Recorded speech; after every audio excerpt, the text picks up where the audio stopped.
আরেকটা হাদিস মনে উঠলো, এই জন্য শেষ করতেছি। আল্লাহ রসুল সাল্লাল্লাহু আলাইহি ওয়াসাল্লাম বলছেন যে আমার উম্মতকে আল্লাহ আখিরাতে শাস্তি দিবেন, দুনিয়াতেই দিবে। দুনিয়াতেই বলছে, দুনিয়াতে কিভাবে দিবে? দুই জিনিস দ্বারা, একটা হলো গণহত্যা দ্বারা, আর একটা হলো ভূমিকম্প দ্বারা। কি গণহত্যা? এই পর্যন্ত তো মুসলমানের গণহত্যা কম হয় নাই, হয়েছে না? হয় নাই মানেন না? মানেন না? আর একটা হলো ভূমিকম্প। সাবধান,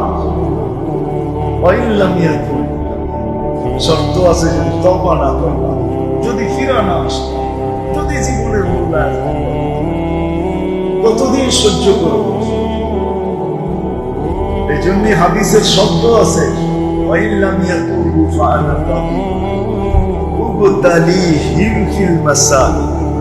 আমি ডাক্তার হয়ে যাব, অপারেশন শুরু করব, অপারেশন।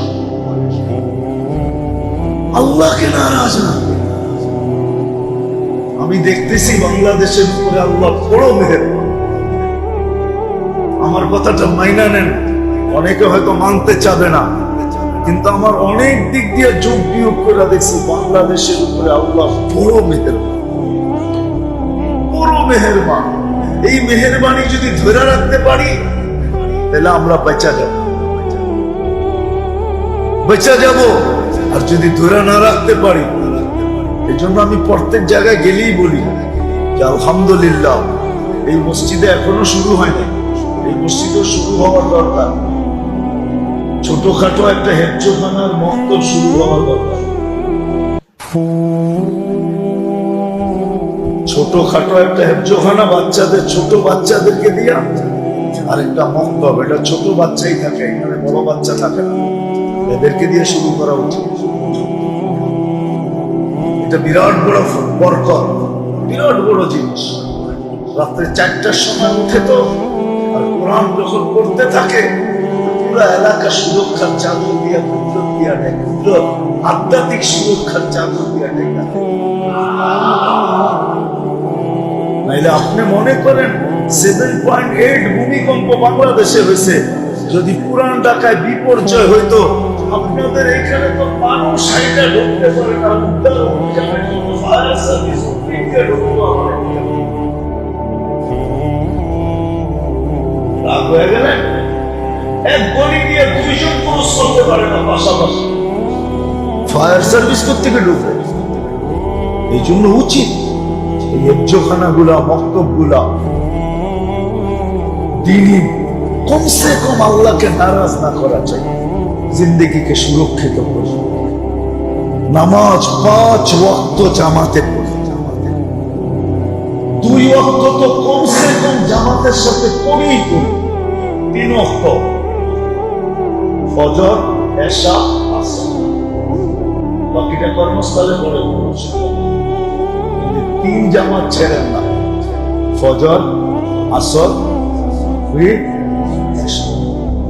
আল্লাহ রসুল বলছে এশার ফজরে কি আছে, যদি আমার উম্মত জানতো, তাহলে হামাগুড়ি দিয়া মসজিদে আসতো। হামাগুড়ি বুঝেন? দিয়া মসজিদে আসতো। ফজর আর আসরে কি রাখা আছে, তো সব কিছু বিষয় দিয়ে আমাদের শরীর করবো, সব ফলায়। 3 ওয়াক্ত কমসে কম জামাতে পড়ে, বাকি 2 ওয়াক্ত কর্মস্থলে পড়েন। ফজর, আসর, সময় পেলেই মসজিদে সময় দেন। কোনো কাম নাই, মসজিদে বসে থাকে, আল্লাহ আল্লাহ করে। আল্লাহ আল্লাহ করতে মনে চায় না, ঘুমায় থাকে। বলে মসজিদে ঘুমানো কি জায়েজ? তাহলে আলী রাদিয়াল্লাহু তাআলা আনহুকে জিজ্ঞাসা করে, জায়েজ না না জায়েজ? আমারে জিজ্ঞাসা করে লাভ নাই। ওনার একটা নাম আছে আবু তুরাব। কি?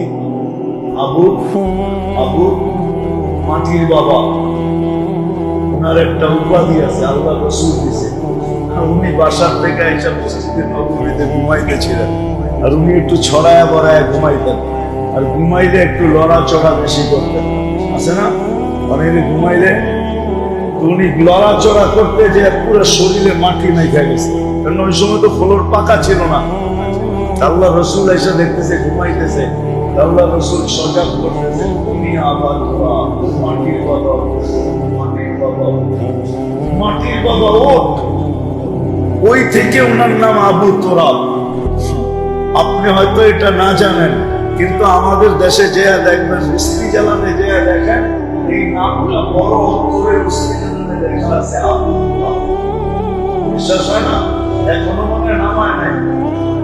মহরম যে যদিও সফর চলে যেতেছে, এখনো লাগানো আছে মিস্ত্রি জ্বালানে আবু তোরাব নামটা।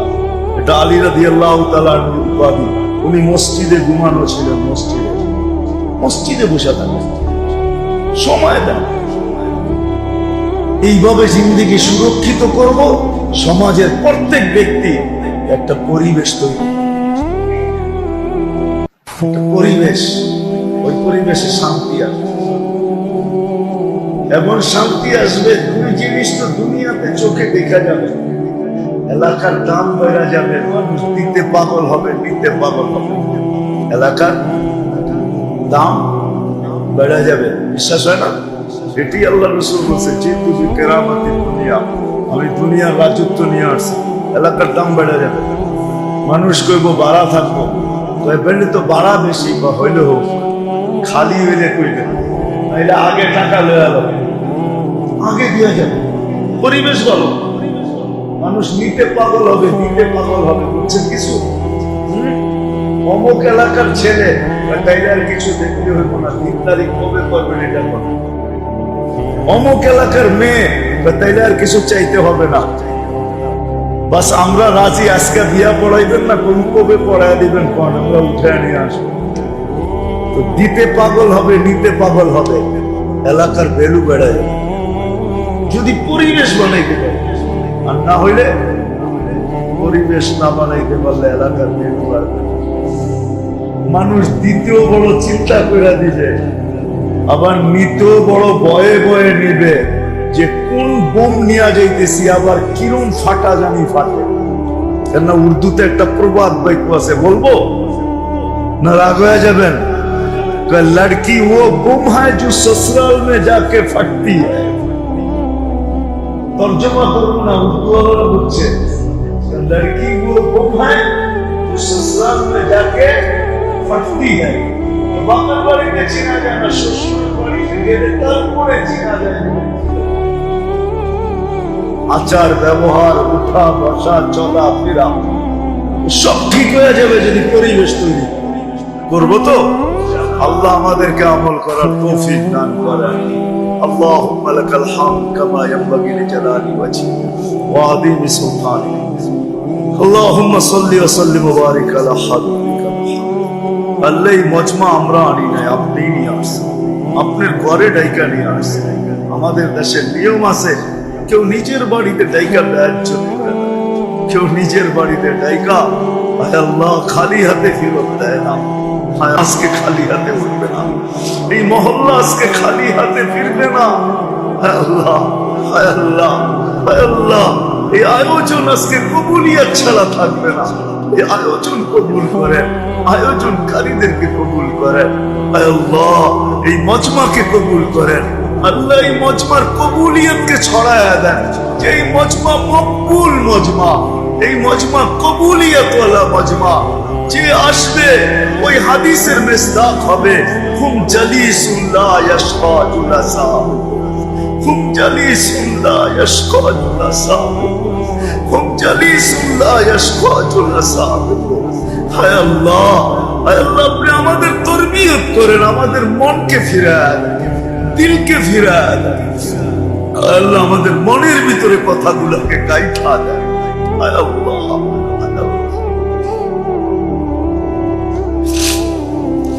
আল্লাহ, মেহরবানি করে কবুল করেন, মেহরবানি করে কবুল করেন। আমাদেরকে আল্লাহ ওয়ালা বানায় দেন, জিন্দগি সুরক্ষাকারী বানায় দেন।